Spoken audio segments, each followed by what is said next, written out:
Сәлем достар, бүгінгі ұлыстың ұлы күнімен баршаңызды құттықтаймын. Осыған орай өзімнің наурыз көже жасалу жолымен бөлісетін боламын. Менің YouTube каналыма тіркеліп, лайк басуды ұмытпаңыздар және видеоны соңына дейін қарап шығыңыз. Ең бірінші ыдысымызға сүрленген жылқы еті мен қазы екеуін бірге саламыз. Су құйып, отқа қоятын боламыз.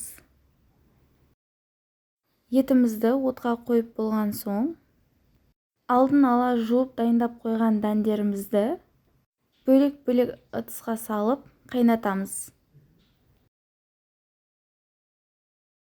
Ең бірінші ұзақ уақыт қайнайтын дәндерімізді отқа қойып алатын боламыз. Ең бірінші түйілген сары жүгерімізді, содан соң түйілген ақ жүгерімізді су құйып қайнататын боламыз.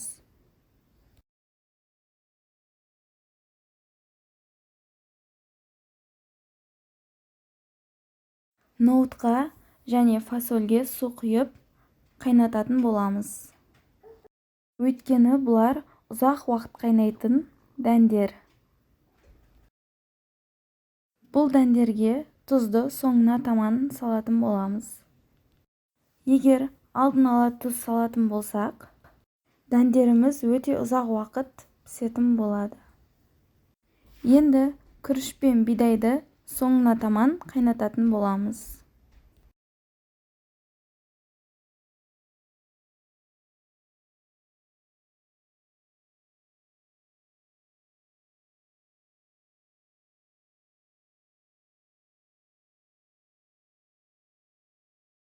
Міне етіміз де қайнады.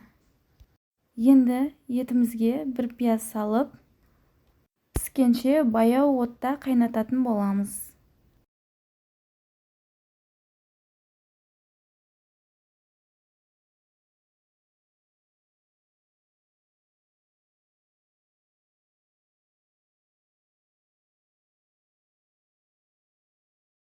Міне біздің де дәндеріміз пісуге жақын қалды.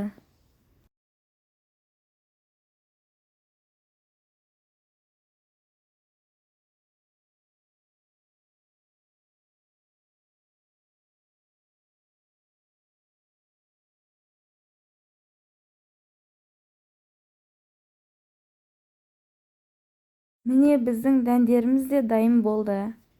Енді барлық дәндерімізді бір ыдысқа саламыз.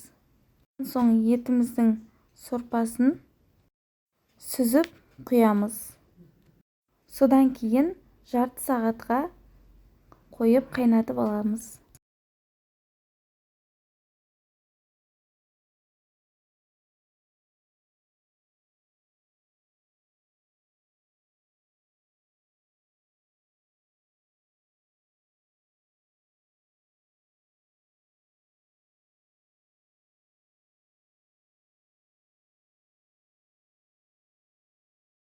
Енді етімізді турап көжеміздің үстіне салып,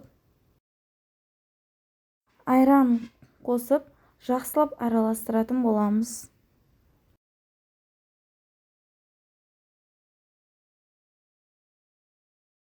Міне достар, біздің көжеміз дайын болды. Міне достар, сіздер де үй жағдайында жасап көрсеңіздер болады. Сіздермен бірге болған Лейла. Астарыңыз дәмді болсын. Наурыз құтты болсын.